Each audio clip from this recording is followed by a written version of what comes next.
volver a la Asamblea Nacional a discutir, a denunciar y a pedir su ayuda para investigar, dilucidar, entender la agresión que está sufriendo nuestra patria en este momento, que es una agresión gravísima, una de tantas que hemos sufrido en los últimos 20 años, pero ahora viene con una modalidad particular, que es la que quiero explicar acá. Nosotros estamos viviendo un golpe de Estado, pero este es un golpe de Estado que penetró nuestro sistema electoral.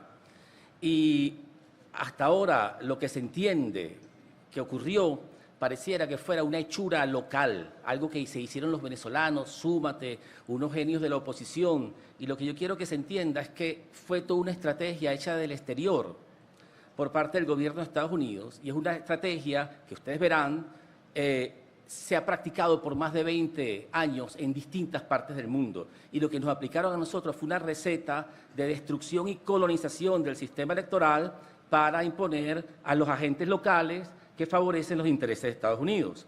Esa es la propuesta.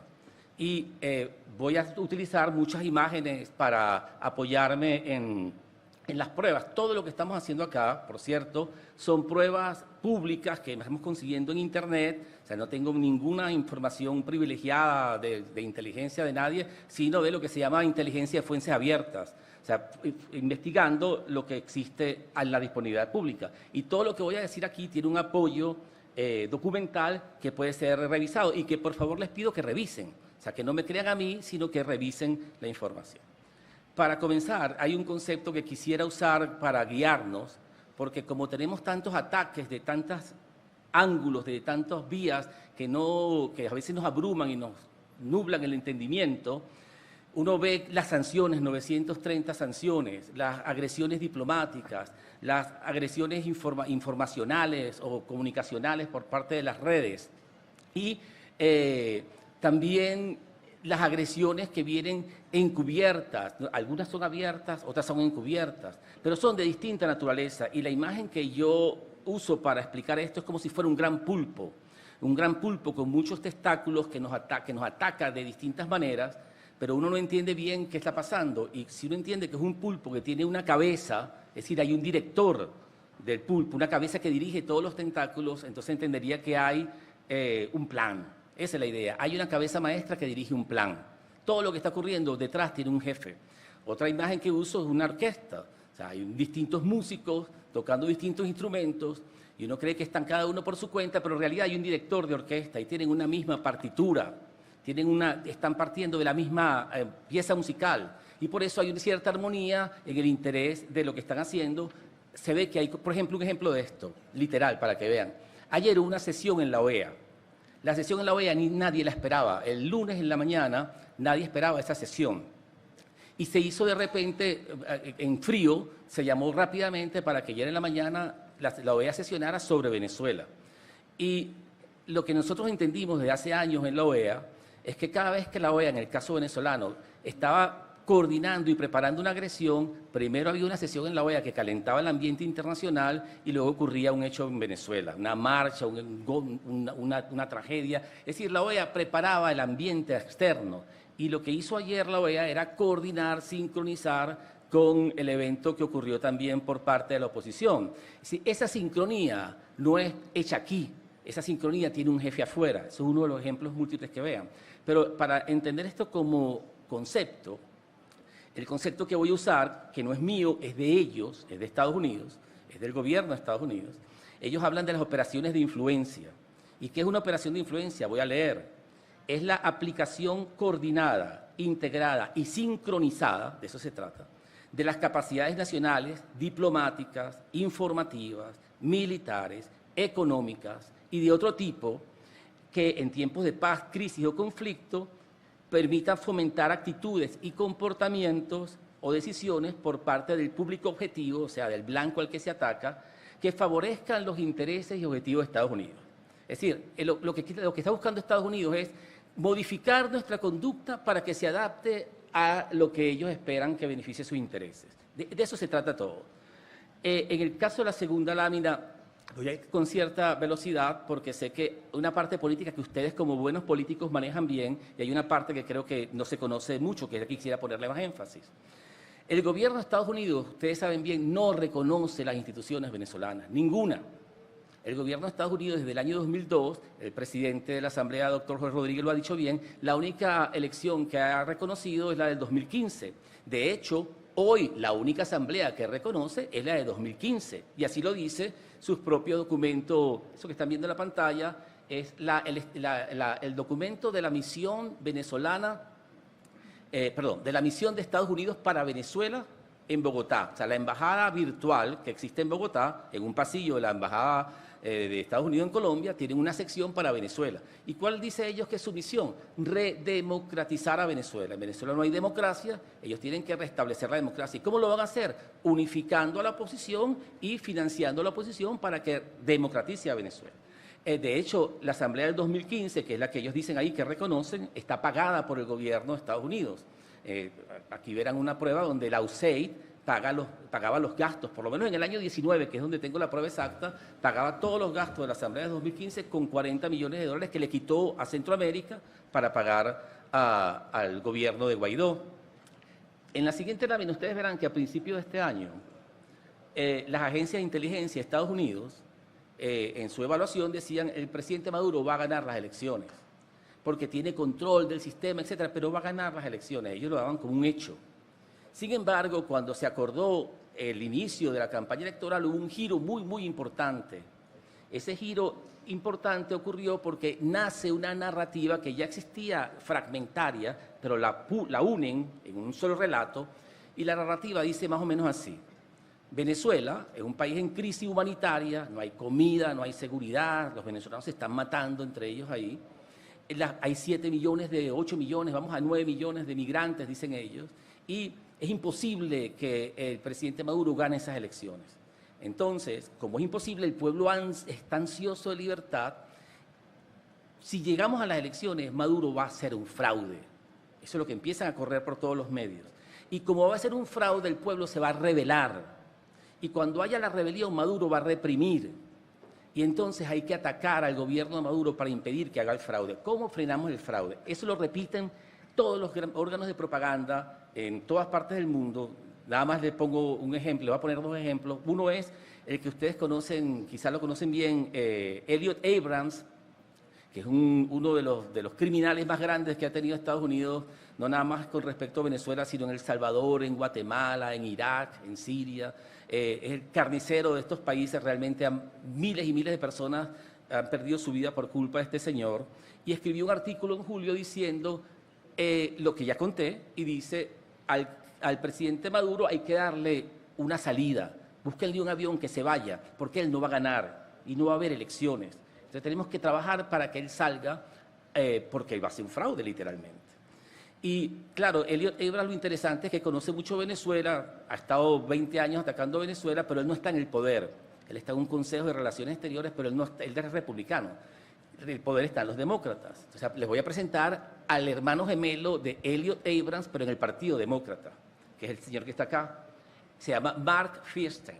Quizás lo conocen poco, pero este señor tiene más de 20 años trabajando contra Venezuela. Es Elliot Abrams, pero en el Partido Demócrata. Exactamente lo mismo, es como su espejo.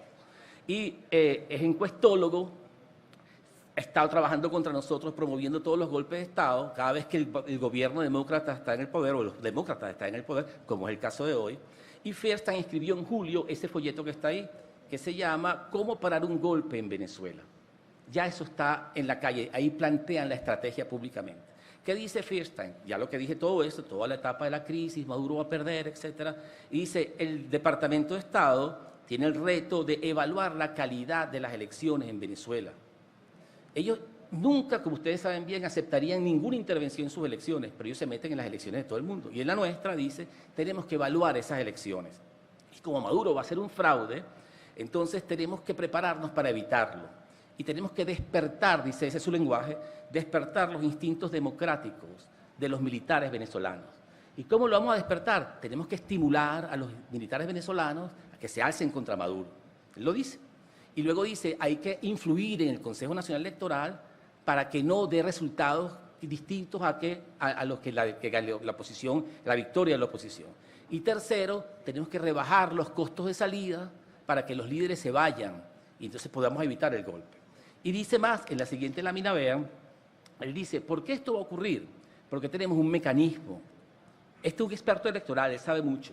El mecanismo es que por primera vez, esto significa que la campaña debería recibir copias impresas de los resultados de casi todos los colegios electorales, lo que le permitiría verificar el recuento oficial.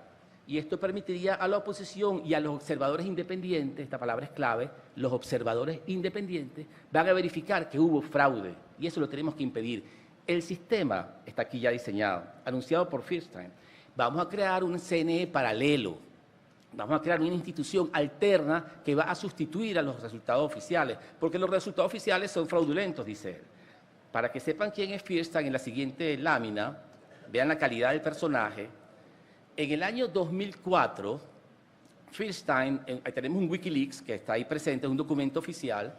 Él se reunió en el año 2004, cuando el referéndum revocatorio con el presidente Chávez, Fierstein se reunió con el embajador de Estados Unidos, Chile, Portugal, México, aquí en Venezuela, y les dijo, mire, Chávez está perdido, Chávez está en el suelo, Chávez perdió, tiene 30 puntos por debajo. Lo que están diciendo este año, 30 puntos, porque mi encuestadora, y está el nombre de la encuestadora, hay una encuesta norteamericana, una encuestadora norteamericana, ya determinó que Chávez no puede ganar. Entonces, lo que le digo es que prepárense porque Chávez sale. Y luego dice que el margen será, interesante, 62-31, muy parecido al margen que están diciendo ahora, ¿no?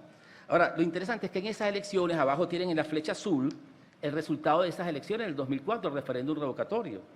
El no, que es el presidente Chávez, no se vaya, ¿verdad? 5.800.000, y el sí, que se fuera, 3.980.000, casi 4 millones. O sea, 2 millones de ventaja, pero él decía que era al revés, que Chávez estaba perdido. Y este es el mismo Fierstein que está haciendo exactamente lo mismo ahora, está repitiendo la misma estrategia. Lo que hizo en el 2004 con Súmate, que recuerden bien que Súmate apareció ese año, la creación de un sistema de conteo paralelo y que tenía el gobierno había perdido las elecciones, ahora lo está repitiendo. En ese año también, en la siguiente imagen, ustedes verán que un periódico norteamericano dice literalmente que Súmate, lo que hizo en ese 2004 fue que entre las 3 y 4 de la tarde empezó a decir que Chávez estaba perdiendo por 1 millón de votos, que la encuesta de boca de urna, de salida, la encuesta de salida decía Chávez perdió por 1 millón de votos y tiene que irse. Ellos sabían que era mentira, pero engañaron a la prensa y sobre todo querían engañar a los votantes que todavía, después de las 4 de la tarde, estaban todavía haciendo cola para votar por Chávez, pero ellos querían desestimularlo. Dice, si Chávez ya perdió, ¿qué estoy haciendo acá? No hago más cola, ¿verdad? Ese era el propósito de Súmate, le salió mal, pero este periódico norteamericano recoge esa evidencia.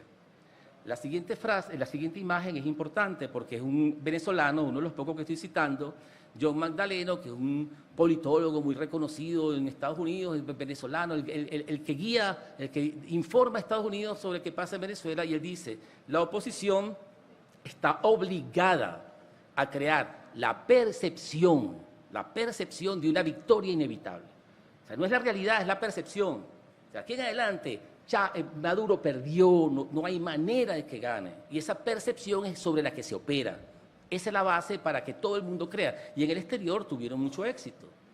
Porque todos ustedes conocen, pero hay gente que yo tengo amigas, extranjeros en sus países, que decían, pero es imposible que ustedes ganen, porque aquí todo el mundo dice que ustedes están perdiendo por 30 puntos, porque todas las encuestas lo dicen. Y viene la siguiente imagen, que es lo que el general Padrino López llamaba la encuestocracia, me parece un supernombre. La encuestocracia es que empezó una campaña generalizada de encuestas donde ninguna daba al presidente Maduro ganando y todas le daban 30 puntos a la oposición. Entonces se generó la percepción y se consolidó ese relato donde es inevitable la pérdida. Como es inevitable la pérdida, entonces ahora lo que continuaba era Maduro va a impedir las elecciones. Recuerdo que hasta un momento donde decía va a crear una guerra con Guyana para que no haya elecciones. Va a meter preso a Edmundo, va a eliminar la tarjeta. Es que no quieren elecciones porque están perdidos, decían ellos, ¿no? Y aparece un personaje siniestro en esta historia, que ustedes lo conocen, se llama William Brownfield, el que decía hace años que Venezuela tenía que sufrir mucho, por muchos años, muy duro para salir del chavismo. Ahora reaparece Y en julio de este año, en una conferencia en una de estas instituciones de Washington que se dedican a generar las líneas de acción para Venezuela, él dice, ya es muy tarde para que Maduro frene las elecciones. No puede hacerlo. Sería un signo de debilidad. Entonces, como es inevitable que pierda, entonces Maduro no va a reconocer el resultado, el punto número 4 de esa conferencia. En el 5 dice, él no va a vacilar en reprimir al pueblo que está luchando por su libertad, lo va a reprimir. Y el 6, que me parece el más importante, él dice lo siguiente, el quiebre de los cuadros medios de la Fuerza Armada y Policial, este es William Brownfield, ¿ok?, para desobedecer las órdenes de la represión de la dictadura, es un evento posible, pero más probable mientras más violento se torne el ambiente. Es decir, se necesita mucha violencia para que los cuadros medios de la Fuerza Armada y la Policía se quiebren y desobedezcan al presidente y a los altos mandos, pero la condición necesaria es que haya violencia. Mientras más violento, mejor, porque se parten las Fuerzas Armadas. Y eso lo dice William Brownfield, es decir, anunciando la ola de violencia. En la siguiente lámina ya establecieron el relato. Esto quizás se lo pongo, no, pero se lo cuento porque no sé si podremos pasar el video o no, pero Juan Guaidó el 20 de julio dio una entrevista en Miami con ese señor que está pagado por la Freedom House. Desde ya le digo, cuando ustedes lean Freedom House en cualquier prensa, cualquier noticia, es pagado por Estados Unidos. Freedom House recibe dinero de la USAID y este periodista de Freedom House entrevista a Juan Guaidó y le dice, lo que voy a contar rápido, la parte más importante es, ¿usted cree que debe el pueblo entrar a Miraflores y sacar a patadas a Maduro de ahí? Y Guaidó le dice, claro, pero ¿costará muchas vidas? Sí, costará muchas vidas. Pero muchas vidas, sí. ¿Habrá sangre? Sí. Guaidó estaba llamando, como Brownfield, a sacar a patadas de Miraflores al presidente y que eso iba a costar muchas vidas, pero incluso dice, le advierto a las Fuerzas Armadas que si se mueven la pagarán, les costará muy cara, como un perdonavidas Guaidó, ¿no? Pero él sabía, lo que me interesa a mí es que él sabía lo que venía. Luego, de instalada esa narrativa, viene esta parte interesante. ¿Cuáles son los temores de la oposición? La oposición está atemorizada porque el gobierno la está persiguiendo. Y esto es muy importante, porque en julio 21, el 21 de julio, la oposición dice, van a pagar a Venezuela. El gobierno, para meter el fraude, va a tirarse un apagón nacional. No va a haber internet, no va a haber luz, no va a haber nada, porque el gobierno quiere impedir que se conozca el resultado. Y esa idea se repite y se repite por todos lados. Si el gobierno va a pagar, necesitamos, así como vamos a tener un CNE que sustituya al CNE oficial, el que ellos van a inventar, necesitamos un sistema de comunicaciones paralelo que sustituya al oficial que va a estar apagado. Y necesitamos un sistema de información paralelo que sustituya a los medios de comunicación tradicionales. Tenemos que crear todo ese paraestado, por decirlo de algún modo. Un estado al lado. Y la siguiente lámina, ustedes ven a María Corina y Elon Musk haciendo un acuerdo el 4 de abril, eso es bien temprano, el 4 de abril de 2024, María Corina y Elon Musk dicen que se van a apoyar en la lucha por la democracia, etc. Ahí entra el personaje Elon Musk en esta historia. ¿Pero por qué? Fíjense la siguiente lámina. En la siguiente lámina pongo a Tamara Sujo, que quizás la conocen, que es una de las que siempre está conspirando contra Venezuela, y ella pone un tuit, señor Elon Musk, ayúdenos, el gobierno nos va a pagar el país, necesitamos una vía de comunicación, por favor, pongan sus antenas, con sus antenas es que nosotros vamos a poder comunicar la verdad, lo que pasó realmente, y póngalas gratis. Y eso pongo a ella, pero si ustedes revisan el Twitter, ustedes verán que son cientos, no era ella sola, eran cientos de personas, una lluvia de solicitudes rogándole a Musk que, por favor, libérenos y quite el velo que la dictadura aquí está imponiendo sobre nosotros, ¿no? Y ahí está la propaganda. Starlink es la antena de la compañía de Elon Musk que está diciendo, mire, oferta en la semana de las elecciones, usted puede, claro, a mitad de precio, etcétera, ¿no? Pero además, después nosotros supimos que había como 3.000 antenas de Starlink ya dispuestas en los puertos, habían llegado. Lo que quiero que vean es, si usted se va a traer 3.000 antenas, eso no se le ocurrió el día anterior. Hay una operación planificada con bastante antelación y muy bien pensada. La siguiente lámina Lo que quiero probar con eso es que los ataques cibernéticos a los sistemas electorales no son propios de Venezuela. Esta es una página que estudia ataques cibernéticos a sistemas electorales en todas partes del mundo y dice que en las 80 y tantas elecciones que va a haber este año a los sistemas electorales en todo el mundo, 84 elecciones en 84 países, las probabilidades de distintos tipos de ataques, y ahí la cita. Hay ataques que se roban la información, ataques que bloquean el sistema, estos ataques que saturan, como el que se llama DOS, que saturan con solicitudes del sistema, ataques con redes sociales, donde se ataca a un sector de la competencia política, ataques de odio, donde incitan a la violencia pública. Todos estos tipos de ataques están aquí y cuando el punto rojo lo que indica es que son más probables. Y yo señalo en los recuadros cuáles son altamente probables y sufrimos en Venezuela. Pero esto no tiene nada que ver con Venezuela, esa página. Esto tiene que ver con las probabilidades de ataques en el mundo y cómo se usan hoy. En la siguiente lámina ustedes verán tipos de ataques a sistemas electorales en otras partes del mundo. En la India hubo ataques cibernéticos al sistema electrónico electoral, al sistema de escrutinio. En Ecuador también 7 ataques al sistema electoral de Ecuador. O 2 ejemplos rápido más. Uno en el estado de Georgia, en Estados Unidos, ataques cibernéticos al sistema electoral. Y el último en México, un sistema de conteo rápido del Instituto el equivalente mexicano al Consejo Nacional Electoral, también sufrió ataques cibernéticos. Es decir, son hasta comunes, por decirlo de algún modo. Que ocurriera entre nosotros, lo importante era que se creó la expectativa de un ataque cibernético, pero que el gobierno era el que lo iba a hacer, porque quería tapar la verdad de la oposición.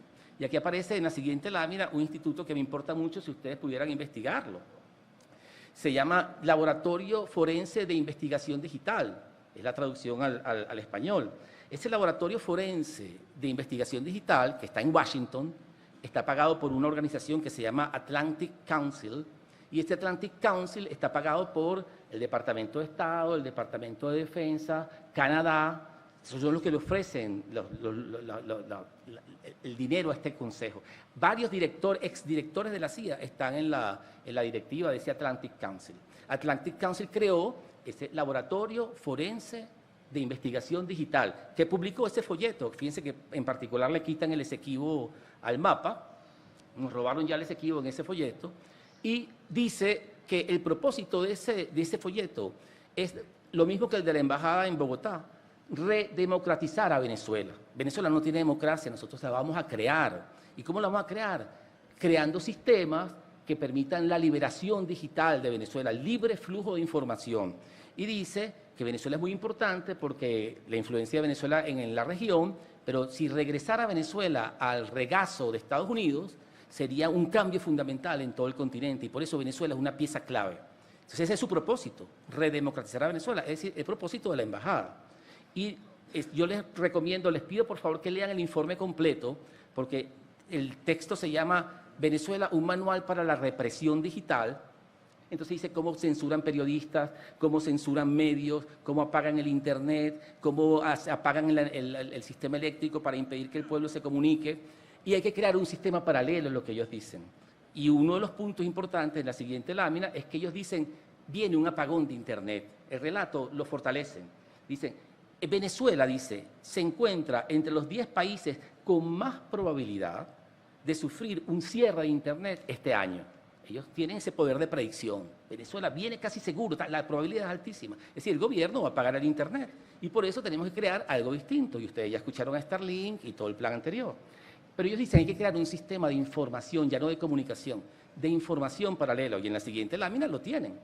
Ese laboratorio forense se asocia con este grupo de medios de comunicación venezolanos, todos los que están ahí, que crean un sistema de fuentes confiables en Venezuela, los que van a decir la verdad. Estos son, todos ellos hacen una especie de pote, de asociación conjunta, y todos ellos, pagados por Estados Unidos obviamente, están en la campaña de nosotros somos los que vamos a decir la verdad, los demás no. Y tienen un medio de hacerlo. El laboratorio digital es el que organiza a esta gente. Entonces ya tienen un sistema de paralelo, de conteo, el CNE, ya tienen un sistema de comunicaciones, las antenas, ahora tienen un sistema de información, los medios de comunicación y los periodistas. Y ahora sí estamos llegando a las elecciones. Un poquitos días antes de las elecciones, en el siguiente lámina, tenemos a Andrés Oppenheimer diciendo la dictadura de Maduro contra las cuerdas, es el título del artículo, y dice, esta vez no, ¿por qué? Tomarán fotos de las actas y las enviarán a 3 centros de datos ubicados respectivamente en Caracas, Madrid y Washington. Desde Miami nos dicen el plan. Va a haber fotos de las actas y las van a mandar a estos centros de conteo paralelo. Y ahora les presento en la siguiente lámina, ya llegamos a las elecciones, a Altavista PBT Project, el proyecto Altavista PBT. Yo no tenía la menor idea qué era eso hasta el día de las elecciones. Nunca en mi vida he escuchado qué era eso. Me llama la curiosidad porque nosotros a partir del lunes detectamos eso y empezamos a tratar de entender de qué se trataba. Altavista PBT, ¿qué significa PBT? Tabulación paralela de votos. Es decir, el centro electoral que estaban montando y ya venía anunciado.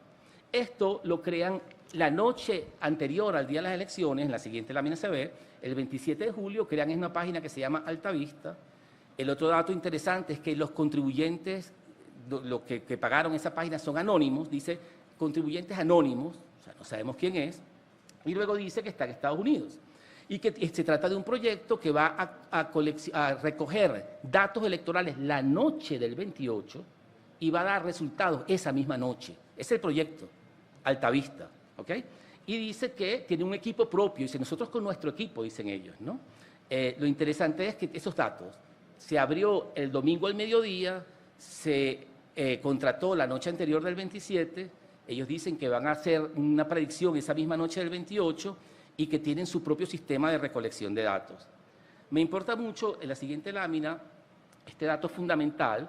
Ellos dicen, donde está subrayado rojo, que es un sistema de conteo rápido. Ellos escogieron de 30.000 mesas, que las tienen contadas de 1 a 30.000, escogieron 1.500. Ellos esas 1.500 predicen el conjunto, es una muestra que hemos probado en anteriores elecciones, en el 2013, en el 2021, que esas 1.500, si usted las cuenta, le da el resultado completo. Entonces, con esas 1.500 mesas claves, ellos dicen, vamos a tener el conteo rápido de esas actas y vamos a predecir quién ganó. Quiero aclarar esto. Los sistemas de conteo rápido existen y son buenos, estadísticamente son muy valiosos, pero nunca, nunca, nunca sustituyen al resultado oficial, en primer lugar. Segundo, los sistemas de conteo rápido tienen unas características propias, tienen que ser independientes, tienen que ser transparentes, son públicos, todo el mundo lo conoce, los que recogen la información tienen que ser neutrales, porque si yo lo recojo del PSUV, nada más quizás recojo lo del PSUV, y si soy de la gente de 20 Venezuela, nada más recojo lo de 20 Venezuela. Tienen que ser neutrales para que la muestra sea verdaderamente representativa, aunque ellos dicen que ellos no hablan de muestra representativa. Lo interesante es que ellos dividen esa muestra en 7 estratos, de más chavista a antichavista, y ellos dicen, eso representa a Venezuela. Y aquí está lo que ellos hicieron esa noche. Miren lo que ellos hicieron. Con sus muestras, la propia noche del 28, ellos anunciaron el resultado. Y dice, con las fotos originales de los recibos oficiales, ellos le llaman recibos oficiales, lo que nosotros llamamos las actas. Con esas fotos originales, nosotros metimos en ese nuestro modelo y aquí está el resultado. 66% Edmundo González, 31% el presidente Maduro. Ahora, lo que me importa de esto es que fue esa misma noche, fue con fotos oficiales y lo interesante es el recuadro de abajo a la derecha. El modelo de ellos se exige, para que sea confiable, 1.500 mesas, pero lo hicieron con 997. O sea, le faltaron 503 mesas. La muestra estaba incompleta. Esta es la fractura fundamental de este problema. La muestra estaba incompleta. Y sin embargo, se aventuraron a decir un resultado que ellos dicen que sustituye al oficial y que es mejor que el oficial. O sea, ellos detectaron el fraude de Maduro ahí. En la siguiente lámina, ustedes ven cómo ellos dicen, nosotros le estamos mostrando el modelo, le estamos mostrando los estratos, que son esos 7 que ven allá a la derecha, y le estamos diciendo que con fotos originales, nosotros trabajamos con fotos originales, dicen ellos, nosotros le metimos la carga al modelo y nos dio resultado, que sin duda demuestra que ganó Edmundo González, sabiendo ellos que un tercio completo, o sea, casi 400 y tantas mesas, no tenían los datos, así de sencillo, más de 500 mesas, realmente 503 mesas. Fíjense ahora la siguiente imagen. Nosotros nos metimos a estudiar Altavista para ver de qué se trata. Y a la derecha ven una columna que son las fotos de los QR de las actas. Esas son las fotos oficiales que ellos dicen que tienen. Y como verán, los formatos son variados. Hay una foto que es nada más el QR, hay otra foto que es el QR con el acta, hay otra foto que es el acta completa, pero el formato no es uniforme. Y otra vez ellos repiten que en la esquina de abajo 997 QRs. Y el QR le da toda la información, le dice cuál es la mesa y los votos que sacó cada candidato de todos los partidos juntos. O sea, el número que da el QR es la información de la mesa, el resultado de la mesa, ¿no? Lo que quiero que pongan atención es que los formatos son variados. Ahora vengo la siguiente lámina. La siguiente lámina es interesante, un poco controvertida, porque cuando yo presenté esta lámina el viernes pasado, dije lo siguiente, y lo voy a repetir. Las actas no presentan formatos uniformes. Hay códigos QR que direccionan a páginas de venta de productos, y también dije que es importante, se requiere un peritaje experto para identificar su veracidad. Si necesitamos más experticia, ¿verdad? Se salió un poco de gente diciendo, eso que está diciendo en el segundo punto no es cierto, así no es como se estudian las actas. Y nosotros, desde el mismo viernes, estábamos avanzando en la investigación. Los que vieron eso, vieron lo que pasó el viernes, pero ahora miren lo que pasa en la siguiente lámina. Nosotros continuamos la investigación. O sea, ya no fue que fuimos a las tiendas de productos, como las están burlando por ahí, sino fuimos a la página de Altavista, los QR. Y examinamos, son 997, hemos examinado como 300. ¿Y qué es lo que encontramos de los códigos QR de la página Altavista, que es como sus pruebas? Lo que encontramos es que hay códigos QR en esa página de Altavista, en donde cuando uno ve la imagen, la firma del presidente y la firma de los miembros del acto es exactamente la misma. O sea, el presidente y los miembros de mesa, una sola persona que firmó exactamente igual. Una cosa que no es precisamente regular, ¿verdad? Yo siendo generoso le llamo una incongruencia, que no es realmente una incongruencia, pero es algo que llama la atención. Luego, el segundo punto que encontramos, que hay QRs distintos para una misma acta, y ponemos la foto. Un QR que tiene una forma, X, y después otro QR que es distinto a simple vista, y sin embargo refieren a la misma acta. Y luego tercero, las críticas que le han hecho a este modo de estudiar el asunto es que no importa que no esté el QR, pero cuando tú agarras ese QR, te vas al acta de resultados por Venezuela, a la base de datos de resultados por Venezuela, y ahí encontrarás el acta verdadera. Bueno, hicimos eso. Y en muchos casos, lo que está en Altavista no está en resultados por Venezuela. Entonces no hay manera de verificarlo, ¿no? Y por último, hay QRs de Altavista, de la fase que estamos hablando, que refieren a un centro de votación que cuando queremos verificar si existe, porque tendría que tener un espejo en resultados por Venezuela, tampoco existe. Es decir, no se sabe cuál es el centro de votación. Pero ya el doctor Jorge Rodríguez, presidente de la Asamblea, habló de resultados por Venezuela. Y ya ustedes saben que tiene actas con listas planas, actas sin firma operador, actas con actas cero, actas donde incluso nadie firma a veces. Es decir, este es un caso donde la firma es exactamente igual entre el presidente y el miembro de mesa. O sea, lo que quiero que vean es que la data de Altavista en sus famosos QR es débil, tiene problemas, eso debería ser perfecto. Cuando nos metemos dentro del QR y que a ver qué es lo que tiene, no sirve. Y cuando usamos, como ellos usan como Biblia, a resultados por Venezuela, como el modo de contrastar, porque ahí es donde está la verdad, tampoco chocan. Y es muy interesante este punto, que quizás es un punto de investigación aquí para todos. La siguiente, ahora sí verán el artículo donde salió todo esto. ¿Quién hizo esto? Eso lo hizo el 28 de julio en la noche el siguiente artículo. Allá viene la imagen. El artículo de Altavista, los resultados de Altavista, ahí está. Esa noche del 28 salió ese artículo en inglés, portugués y español. Y lo firman 4 académicos. Un académico brasileño que se llama Dalson Figueiredo, que trabaja en la Universidad de Pernambuco. Un académico venezolano, que es un nombre ficticio, José Antonio Gómez, que él dice que él no pone su nombre porque lo van a meter preso, porque la dictadura lo va a perseguir y entonces él se oculta. Un académico brasileño, pero en Michigan, que se llama Rafael Nishimura, que es un súper experto en estadística y técnica de muestreo electoral en Michigan, y el jefe de todos, que se llama Walter Mibane, que es el jefe de la cátedra de estadística y muestreo, departamento de estadística de la Universidad de Michigan. Y ellos explican el modelo. Nuestro modelo maravilloso son 1.500 mesas que nosotros cuando vamos a tener las fotos oficiales le metemos el modelo y le metemos la información y nos va a dar el resultado rápido. La importancia es que sea rápido. Y así lo hicieron el 28 de julio, el resultado que ustedes vieron antes.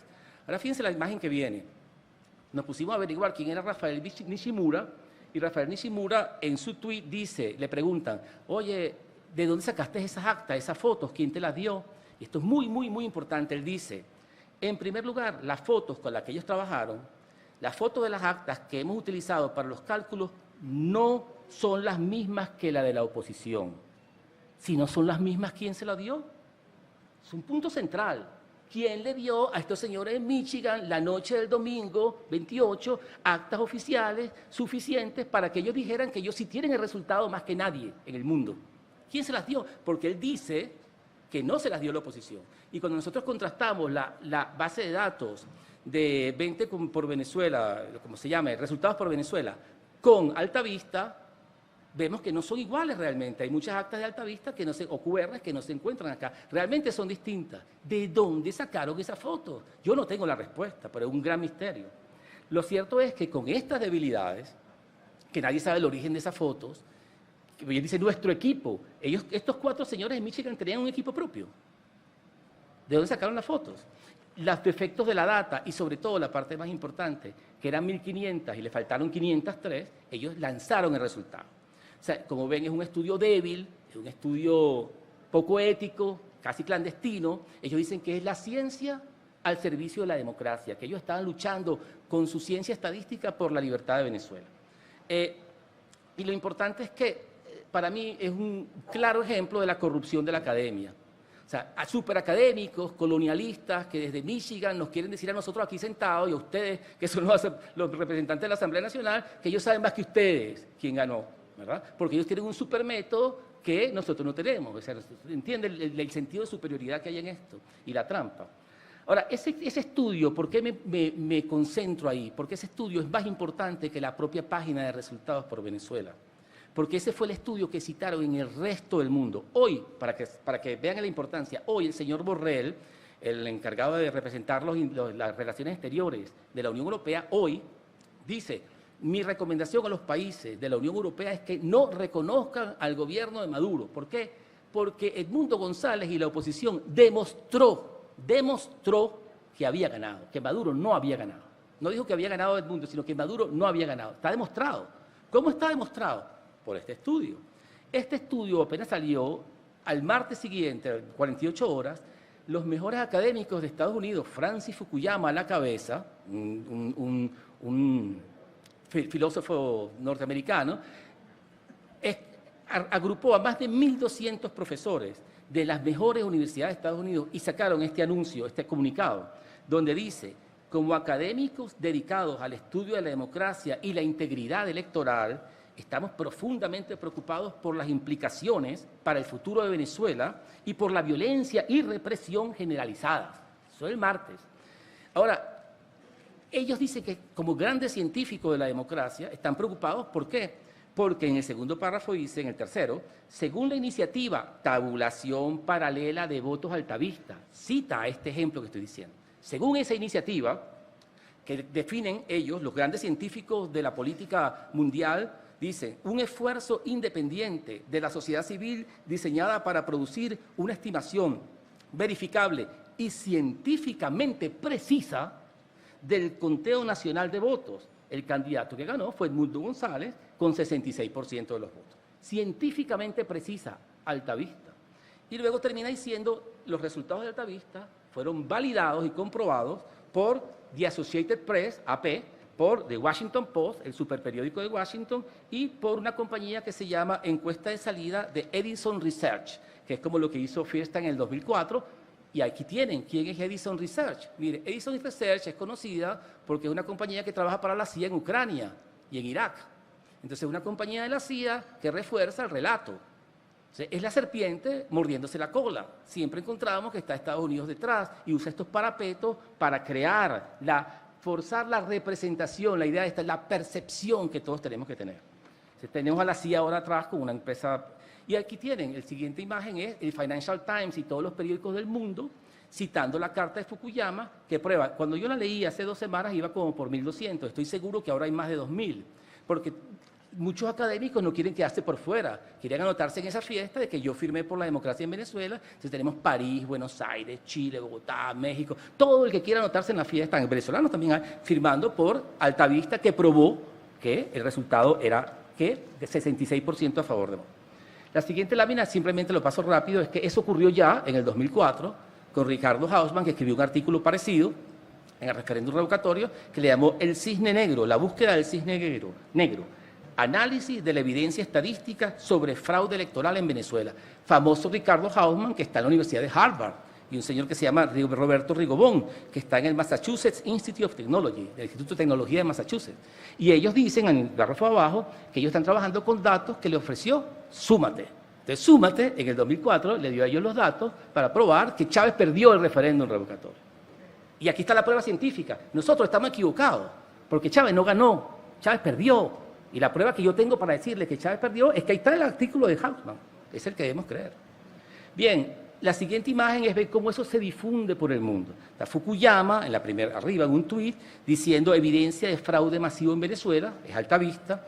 En el de la esquina izquierda ven los académicos de la Universidad de Stanford, todos unidos por la libertad en Venezuela, Financial Times en el medio, y a la derecha, en la esquina derecha, tienen a María Corina Machado diciendo: gracias, señores académicos del mundo, por apoyar la libertad de Venezuela. Ustedes sí saben lo que pasó. Ustedes saben.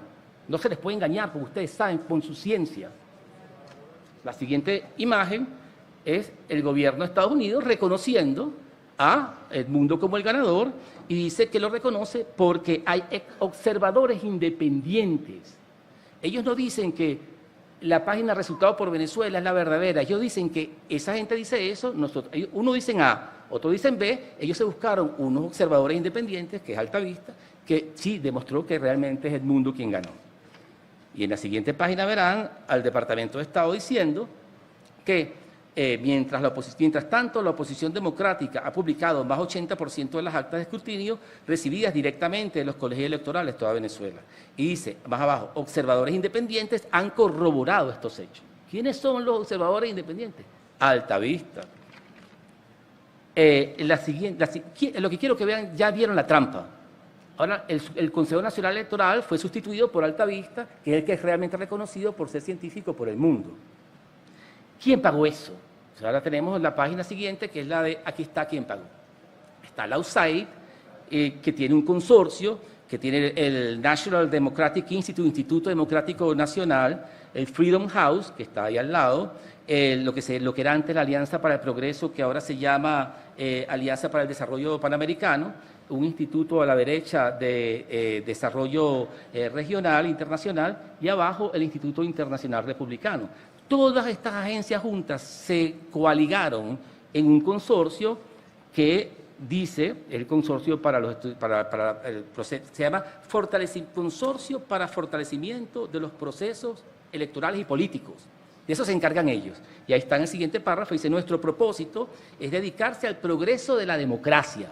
Y nosotros somos distintos porque nosotros trabajamos cuerpo a cuerpo, cercanos, con los actores del desarrollo para mantener relaciones permanentes con los partidos políticos del mundo, ¿verdad? Y son organizaciones de la sociedad civil y con los activistas por la democracia. Nuestro propósito es la democracia, es Estados Unidos, ¿verdad? La siguiente lámina ustedes verán a la USAID, tanto que defiende la democracia. USAID en el año 2019 pagaba el sueldo del gobierno de Guaidó, y ahí lo dice, según un artículo de Los Angeles Times, donde dice: nosotros le quitamos $40 millones a las partidas para la ayuda a Centroamérica y la vamos a usar para pagar, dice aquí, los gastos de pasajes aéreos, cursos de buen gobierno, propaganda y asistencia técnica para la celebración de elecciones, etcétera, del gobierno de Guaidó. Que, por cierto, todavía hoy paga la Asamblea Nacional de 2015, pero lo que quiero que vean es que la fuente es Los Angeles Times, una fuente norteamericana.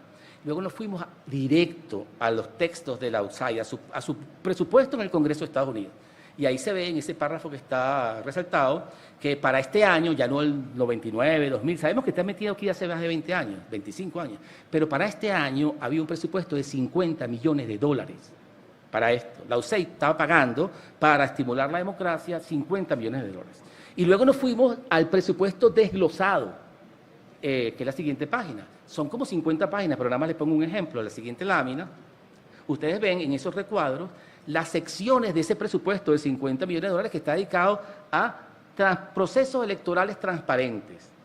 3 millones de dólares, otro con el mismo nombre, 2 millones de dólares, y hay otro que llama la atención que es libre flujo de noticias. Es decir, la información que iba al gobierno a cerrar, ellos estimulan a través del laboratorio forense de investigación digital, estos grupos de medios nacionales que van a decir la verdad, libre flujo de noticias, y tiene presupuesto el gobierno de Estados Unidos. Aquí está. No dice, lamentablemente, porque dice redacted es que lo tapan, está censurado, no dice recipiente, pero dice la agencia que ejecuta el proyecto para el y el dinero, además, para el libre flujo de noticias este año aquí en Venezuela. En la siguiente ven los números, números y nombre del proyecto. Procesos electorales transparentes, asistencia a la oferta de noticias independientes, fortalecimiento de las capacidades comunicacionales y construcción de un sistema de comunicaciones en Venezuela, etc. Y se repiten los nombres varias veces porque es mucho dinero. Y en otra sección tenemos 23 millones de dólares para fortalecer la democracia en Venezuela este año. Ellos lo pagaron. Todo lo que les he contado aquí lo pagó el gobierno de Estados Unidos. Es una intervención, es un asalto, más que una intervención, es un asalto a las instituciones venezolanas y al Consejo Nacional Electoral para obedecer a los agentes locales. Si no me creen, entonces, hay una sección, y la siguiente es esa, hay un caso específico donde dice que se trata de supervisar los resultados del Consejo Nacional Electoral de Venezuela. Para eso esta partida en específico, que son 2 millones de dólares. Hay muchas partidas de ese presupuesto desglosado. Hasta aquí es Venezuela, y pareciera que fue... Ya ven ustedes que no es María Corina, o que no es el Súmate, o que no fue un genio. No. Ahora vean la siguiente lámina. En la siguiente lámina, el National Democratic Institute dice dónde aplica este sistema en todas partes del mundo. Todo lo que está en rojo, todos esos países han sido afectados o tocados por el PBT, el proceso de tabulación, la tabulación paralela de votos. Es decir, un sistema electoral paralelo para sustituir a la institución oficial del país que cuenta los votos. Todos ellos están siendo afectados o han sido afectados y trabajan para eso. Y aquí te muestra cómo es. Te dice, ellos le dicen PRBT, pero ellos mismos dicen, es el mismo PBT de antes, que ahora le pusieron PRBT, que PRBT se llama Proceso de Verificación de Resultados para la Transparencia, pero es lo mismo que el PBT, exactamente lo mismo. Y entonces dice, están en las estaciones de voto, al principio, el centro electoral, va al observador, recoge los datos, hace un escrutinio de su centro local, lo transmite por celular y hay un centro de escrutinio central en la esquina derecha inferior. Importantísimo este dato. De sus propios escritos, la NDI dice, National Democratic Institute, que para que el PBT sea correcto, se necesita que la muestra sea 100% completa. Se tienen que recoger todos los datos. Y mismo dice, si no se recogen los datos, la muestra se ve comprometida. Entonces, en Venezuela, ellos mismos se ponen unas reglas, ¿verdad? 100% de los datos, pero en Venezuela lo hicieron con 60 y tanto % de los datos. Le faltaban 503. Y sin embargo, se lanzaron. Ellos dicen que tienen su resultado científico, ¿verdad? Pero viola sus propias reglas, que son transparencia, que sea pública, que los que recogen la información sean neutrales, etc. Fíjense el nivel de control que tiene la Embajada de Estados Unidos y la USAID del proceso en cada país, que esta imagen se dice un ejemplo de la elección, de un plan de elección minuto a minuto. Le dicen al observador local qué tiene que hacer cada minuto. Dice, a las 7:15 haces esto, a las 7:30 haces esto, a las 9 haces un reporte por Facebook, a las 9:30 le envías a la embajada en inglés el resultado de cuánta gente está asistiendo a la mesa, y así es un monitoreo permanente todo el día. Y al final, en 2 o 3 ocasiones del día, se le envía a la embajada y luego dicen a las embajadas. ¿Cuáles embajadas? Que le envíe cómo va el resultado de las embajadas que pagaron, ¿verdad? Y fíjense que es tan detallado el control que en la siguiente lámina ellos ponen hasta un ejemplo de qué deben decir los observadores. Dice, en la siguiente, hay uno que me parece, no, en la anterior a esa, dice exactamente ahí en el recuadro rojo, dice, usted tiene que tomar su teléfono y decir, estoy muy preocupado porque en los centros electorales hay mucha cola y exijo que se apresuren el trámite de los votos. y se graba. Le dicen hasta qué tiene que decir. Eso no fue hecho en Venezuela, esto fue llave en mano. Es un paquete que se lo metieron a esta gente por la cabeza. Y ahora sí, la siguiente imagen es muy importante, de ellos mismos, no la anterior, donde está el reloj de arena, donde dice que es muy importante que se termine antes de que la institución oficial, en nuestro caso el CNE, dé los resultados. Ellos tienen que terminar antes porque la idea es sustituir el resultado oficial por lo que ellos digan. Ese es el propósito del PBT, golpear a la institución local. Y ahora bien, lo que quiero que vean es que una estrategia mundial hice ejemplos de PBT como instrumento de interferencia en el resto del mundo. Voy a acelerar esto un poco, pero tengo 4 países, le podría poner 15, pero los 4 países están probados con Wikileaks, es el documento que uso, un documento oficial del Departamento de Estado, y uno es Zimbabue. Ahí está el embajador de Estados Unidos en Zimbabue, que lo que hacen todos los embajadores de Estados Unidos es agarran a la oposición cuando quieren tumbar un gobierno o afectarlo, unen a la oposición, le dan dinero, le dan entrenamiento y dicen, ustedes unidos es que pueden hacerlo. Y yo, además de todo el entrenamiento, propaganda, todo lo que sea, le voy a poner un PBT. En este caso, eso fue el año pasado, apenas en Zimbabue, el de la izquierda, donde él dice, le voy a dar 37 millones de dólares para un PBT. Y eso generó en Zimbabue una guerra de ONGs que todas se estaban apuñaleando unas con otras porque querían ese dinero para ellos. Dice que las ONG además lavaban dinero. Lo dice ese periódico de Zimbabue, no lo digo yo, estoy leyendo. Y en el 2004 lo mismo, crearon un PBT en Zimbabue para tumbar al presidente Mugabe y ellos anunciaron que ellos habían ganado las elecciones y el resultado fue lo contrario, 2 millones y más tanto el presidente Mugabe, 200.000 la oposición. Pero ellos dijeron, ganó la oposición en Zimbabue. No los voy a gastar tanto con Azerbaiyán, Pakistán, Kazajstán. Están los Wikileaks, documentos oficiales. El del embajador de Estados Unidos agrupa a la oposición, los entrena, los empuja y les monta el PBT. PBT es la clave de esto, ¿no? Incluso hay unas variantes. En algunos países se unen otras embajadas al sistema porque dicen que ahorran dinero. Entonces vienen otras embajadas europeas y se le unen al sistema. Llegamos aquí a la parte de la CIA, la anterior a esa, por favor, donde, mire lo que dice el primer presidente de la NET. Lo dijo el primer presidente hace 25 años, dijo, mucho de lo que nosotros hacemos hoy lo hacía la CIA hace 25 años encubierto, lo hacía clandestinamente. Ahora nosotros lo hacemos abierto. Ellos tienen folletos donde pagan los partidos políticos, pagan el sistema electoral, pero él dice eso. Y en la imagen anterior, dejen esa imagen un momentito, la imagen de esa donde está el sello en la izquierda, la parte derecha inferior, es importante porque es un sello del Grupo de Operaciones Especiales de la CIA. Y tiene un lema que se llama tercera opción en latín. ¿Y por qué se llama tercera opción? Porque ellos dicen cuando está la opción de la diplomacia, que hay que usarla siempre. Cuando no funciona, está la opción militar, que hay que usarla. Pero ¿qué hacemos en los casos donde no podemos usar ni la opción diplomática ni la opción militar? Las operaciones encubiertas. Entonces está la CIA con sus operaciones especiales, las operaciones encubiertas. Entiendan que estas operaciones son abiertas y encubiertas, todo al mismo tiempo. Y tenemos un caso de la CIA aplicando lo que nos aplicaron a nosotros, pero en el año 2000 en Serbia. Y ellos lo cuentan en un artículo, cómo tumbaron al gobierno serbio en el año 2000 con una poblada que quemó el parlamento porque acusó al presidente de fraude. Ellos tenían un PBT con 15.000 personas pagadas por la embajada americana. Todo lo que ustedes ven aquí aplicado en Serbia. Es un modelo. Fíjense, 3 ejemplos siguientes, nada más que vean las fotos. Eso ocurrió en Serbia en el 2000, en Georgia en el 2004, en Kirguistán en el 2020, la poblada sale y quema el Palacio de Gobierno porque está molesta porque le hicieron fraude. Y la siguiente es un experto en estos temas, no de golpe de Estado. Bueno, esto es importante, fíjense este detalle. Esta imagen es una gente en México, que es un señor que se llama Astra.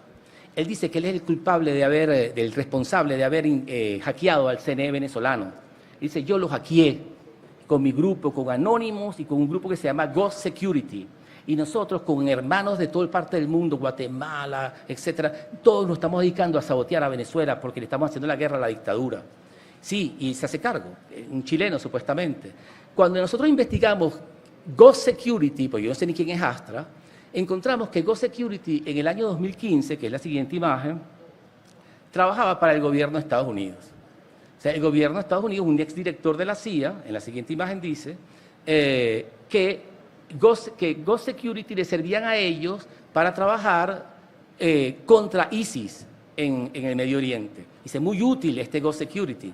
Y luego encontramos otra noticia del año 2015, donde la BBC dice que Ghost Security dice, ahí está el recuadro en español abajo, que dice, es que nosotros necesitamos al gobierno de Estados Unidos para poder trabajar, porque nosotros tenemos la información, pero el gobierno de Estados Unidos tiene los soldados y las armas. Entonces, este Astra que dice que trabaja con Ghost Security, la verdad, trabaja para el gobierno de Estados Unidos. No es un loquito, no es un chileno escondido en un cuarto oscuro. Es el gobierno de Estados Unidos detrás en una operación encubierta. Eso es uno de los pocos casos que podemos probar. Y para terminar, voy a cerrando un poco, quiero que vean que es la CIA detrás de esto, la concepción militar del conflicto. Eso les importa mucho a nuestros compañeros, compatriotas militares. La visión de la guerra actual hacia el futuro combina todas estas formas de lucha integradas, todas estas formas de lucha. Y aquí está, les presento al primer Comando de Fuerzas Especiales Aerotransportadas con sede en Estados Unidos, que tiene, cada sello de eso es un tipo de operaciones, están boinas verdes, están operaciones psicológicas, están operaciones de apoyo a los civiles, operaciones logísticas, y ellos mismos dicen, la guerra actual son todos estos campos de batalla simultáneos, y todos se integran, y tiene que haber una mente maestra que los controle a todos. Y así ven la guerra ellos. En la siguiente imagen, ellos dicen cómo, por ejemplo, todas estas operaciones combinadas tienen que ser integradas para un objetivo común. Pero me interesa la siguiente imagen para aprovechar el tiempo con ustedes, donde dicen que el batallón de operaciones psicológicas se encarga de explotar los resentimientos de la población civil para que el enemigo se debilite y ellos logren sus objetivos. O sea, nosotros en este momento estamos siendo objeto de una gigantesca operación psicológica y pensamos que es un loquito encerrado en un cuarto oscuro en algún lugar extraño, y es el Comando Sur, porque el Comando Sur tiene su sección para América Latina en Miami y ellos tienen otras secciones del mismo estilo para otras partes del mundo. Y en la imagen de colores, que también se encuentra ahí, ellos dicen hacia el lado izquierdo, donde es verde, cuando trabajamos con cooperación, ayudamos y todo lo demás. Pero cuando es hacia el lado derecho, la que está en el recuadro rojo, cuando vamos hacia el conflicto, nosotros saboteamos, engañamos, dividimos todas las operaciones conjuntas y el resultado es gobierno de transición. Es decir, derrocan al gobierno local, que es lo que estamos sufriendo nosotros en este momento. Ellos ponen un ejemplo, igual a ustedes pudieran leerlo, de cómo eso opera en un país africano imaginario, que yo creo que es un país real, simplemente le cambian el nombre, donde dicen que cómo logran que el gobierno chino salga de ese país y suspenda todos sus contratos de obras públicas cuando le meten armas a las empresas chinas, le sabotean las obras de construcción, les compran a los sindicatos para que ataquen a la empresa, crean una campaña mundial de los chinos explotando a los africanos, y luego le roban los planos y le dicen al presidente, es una obra militar, eso no es una obra civil. Y dice, victoria, sacamos a los chinos de este país. Ellos ponen eso como un ejemplo de guerra. Y lo que quiero que vean es que no hay un disparo en esa operación militar, no hay un disparo. Pero para ellos es la guerra actual.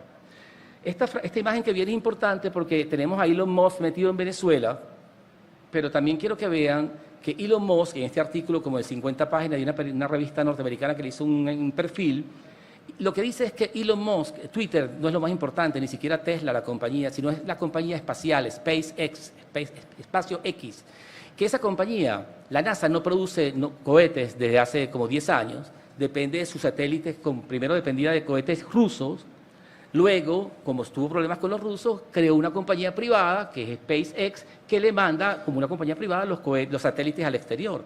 Y que esa compañía de Elon Musk ha mandado más de 4.700 satélites al espacio exterior para la NASA, pagado por la NASA.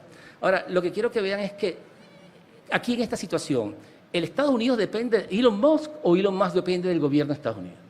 Elon Musk depende del gobierno de Estados Unidos. Él es un agente del gobierno de Estados Unidos.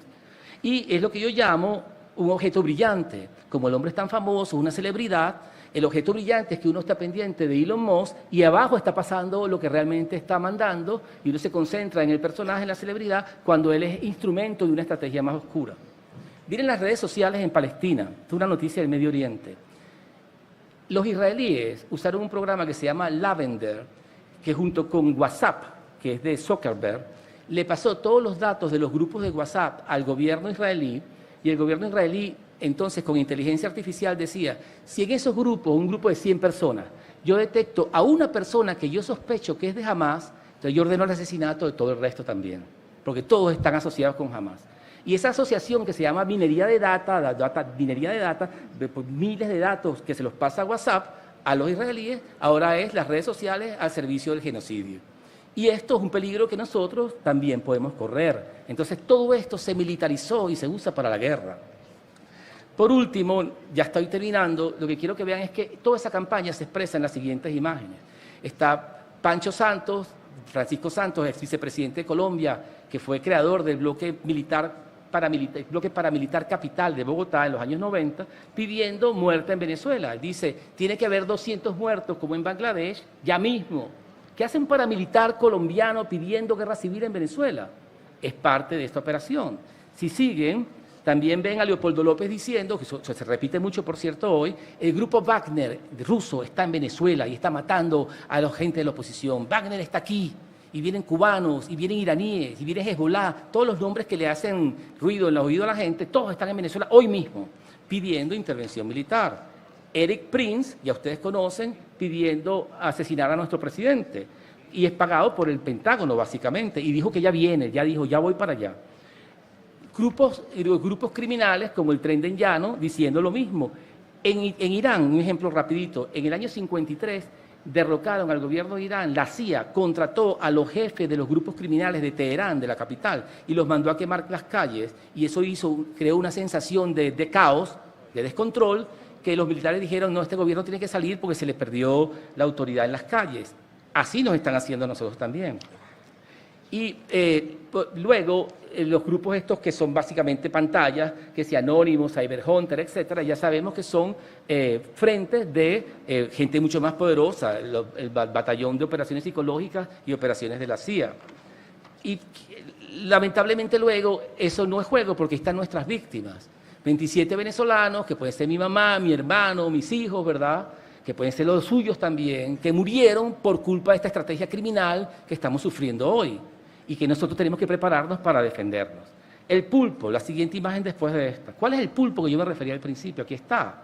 Es una operación de tantos tentáculos. El Departamento del Tesoro nos aplica las medidas coercitivas unilaterales, 930.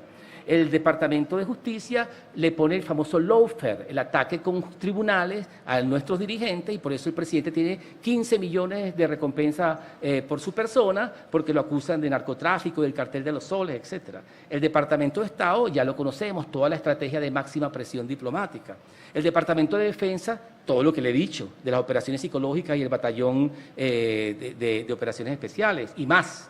La USAID y todo el consorcio político, la penetración de nuestros sistemas electorales y de nuestro sistema político con grandes cantidades de dinero. Y luego la comunidad de inteligencia, que son las operaciones encubiertas.